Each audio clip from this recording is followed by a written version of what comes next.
আয় আল্লাহ আমার চিরচেনা মৌকুলের জায়গায় বসা আগামীকালকে তাদেরকে নামাজ আদায় করবো। দীর্ঘদিন এলাকায় থাকার কারণে প্রত্যেকটা বাড়ি বাড়ি ঘরে ঘরে মনে হয় আত্মীয়তা সম্পর্ক তৈরি হয়েছে। আয় আল্লাহ তোমার এই বান্দাগুলোকে, তোমার এই বান্দিগুলোকে দেখলে মনে হয় নিজের মা, দেখলে মনে হয় নিজের খালা, নিজের ভাই, নিজের বাপ, নিজের আত্মীয় স্বজনের মতো মনে হয়। তারা আমাকে এতটাই ভালোবাসা, শ্রদ্ধা করে, সম্মান করে। সেই ছোট্টবেলায় এলাকায় ঢুকেছিলাম, এখন পর্যন্ত আছে। আল্লাহ বাকিটা যেমন তোমার বান্দাদের সাথে সুসম্পর্ক রেখে দেখো থাকতে পারে তৌফিক দাও। আল্লাহ তোমার এই বান্দাগুলো দুনিয়া করে জান্নাতে থাকার তৌফিক দাও। আল্লাহ যে সমস্ত ভাইয়েরা পরীক্ষা দিচ্ছে আল্লাহ তাদেরকে তুমি কামিয়াবি দান করে দাও। কাঙ্ক্ষিত মানিরা যা করার তৌফিক দিয়ে দাও। আয় আল্লাহ এখানে যারা ব্যবসায়ীর হাত উত্তোলন করেছে ব্যবসায় বরকত দাও। চাকরিজীবীদের হাত উত্তোলন করে চাকরির ভিতরে বরকত দাও। বেকারত্ব যারা আছে বেকারত্ব দূর করে দাও। তরুণ যুবক যারা বিবাহ সাথে করেন নাই আল্লাহ বিবাহের ব্যবস্থা করে দাও।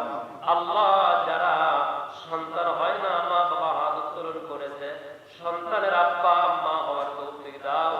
আব্বা আম্মা ডাকবে এমন একটি সন্তান কোল ভরে দিয়ে দাও রব্বুল আলামিন।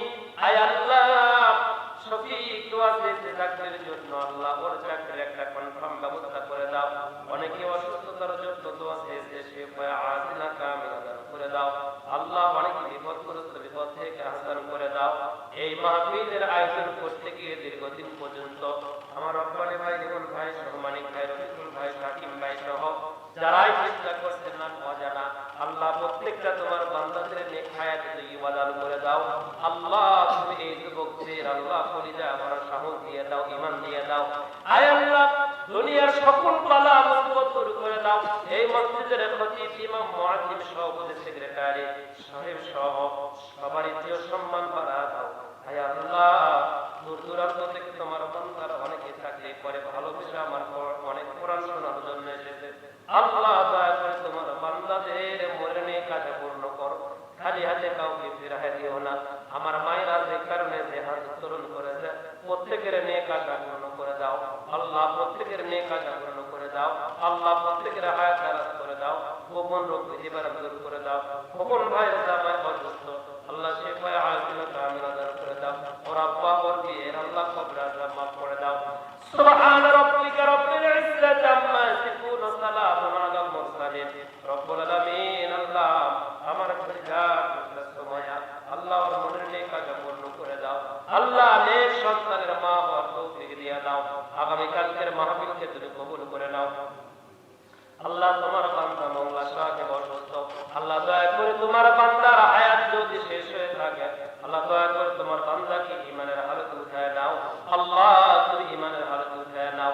আল্লাহ যদি হায়াত থাকে আল্লাহ তুমি সুস্থতার সাথে আবার পরিবার কাঁধে ফিরায় নাও। আমার ভাইরা, আমার বন্ধুগণ, আমার জীবনের প্রত্যেকটা মাহফিলে যাওয়া রব্বুল আলামিন আল্লাহ আর সুস্থাপন মাঠে কোরআনের ময়না পাখি আর তো কোরআনের গান গাবে না। আহারে সেন্ট্রাল হাই স্কুল মাঠে আর তো গান গাবে না। তোমার পাককে বিদায় করে দিয়ে ওরা যে কত শান্তিতে আছে, আমরা যে কত যন্ত্রণায় আছি, আল্লাহ দয়া করে ফিরোজ করে কোরআনের পাখি ঘুমিয়ে আছে, কবরটা জান্নাতুল ফেরদাউস বানায় না। আল্লাহ তুমি তোমার বান্দা সাইদের কবর আযাব মাফ করে দাও। আয় আল্লাহ মামুনুল হক সাহেবকে আমাদের মাঝে ফিরিয়ে দাও। আল্লাহ আল্লাহ মামুনুল হক আমাদের মাঝে ফিরিয়ে দাও।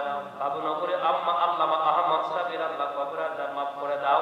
আমির হামজা সহ তোমার বান্দারা যারা কোরআনের ময়দানে কথা বলে আগামী কালকে কথা বলবে আল্লাহ তোমার বান্দাদের ইজ্জত সম্মান বাড়ায় দাও। সুবহান রাব্বিকা রাব্বিল ইজ্জাতি আম্মা ইয়াসিফুন ওয়া সালামুন আলাল মুরসালিন ওয়াজআল আখিরা কালামিনা ইনদাল মাউতি লা ইলাহা ইল্লাল্লাহু মুহাম্মাদুর রাসূলুল্লাহ। আসসালামু আলাইকুম।